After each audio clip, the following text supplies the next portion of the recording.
Мемлекеттік қызметтің сапасын арттыру түсу өте маңызды. Ол үшін білікті, еңбекқор әрі отаншыл кадрлар қажет. Елімізде бұл бағытта ауқымды жұмыс атқарылу үстінде. Біз шетелдердің озық тәжірибесін мұқият зерделеп, Қазақстанды өркендетуге қатысты тың тәсілдер ойластыруға баса мән береміз. Беделді сарапшылар мен мамандар бас қосқан бүгінгі алқалы жиын осының айғағы. Форумда айтылатын идеялар мен пікірлер кадр саясатын барынша жақсартуға ықпал етеді деп сенемін.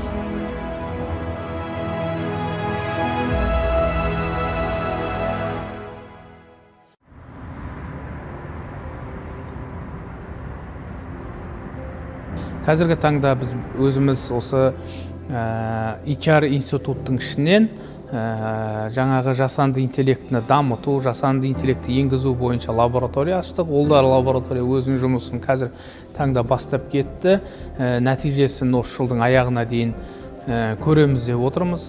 Себебі қазіргі кезде қызметтің ішіндегі жаңа big data дейді, яғни мониторинг жасап, анализ жасап, бізге мысалға алатын болып қарасақ, гендерлік саясат, гендерлік бағдарлама мониторинг жасасақ, оның рейтингісін көргіміз келеді, қандай болу керек оны жаңа жасанды интеллекттің көмегімен бізге big dataларды жасап береді.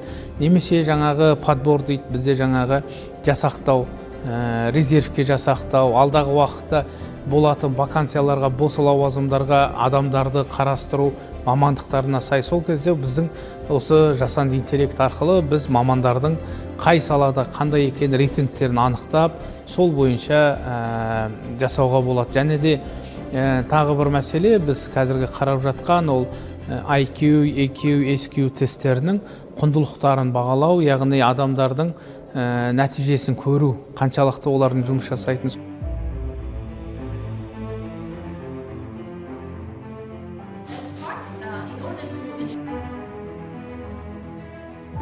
The e-recruitment has allowed the public to have easy access to public recruitment without a lot of investment in it.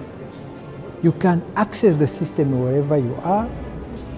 People are very happy because after the exam, before they leave the room, they can see the results from the system, and that increases the transparency and lead to increased trust.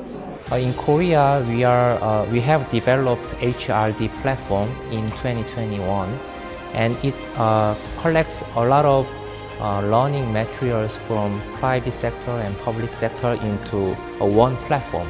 So AI recommends the customized learning content to each public officials so that they can learn something based on their own needs.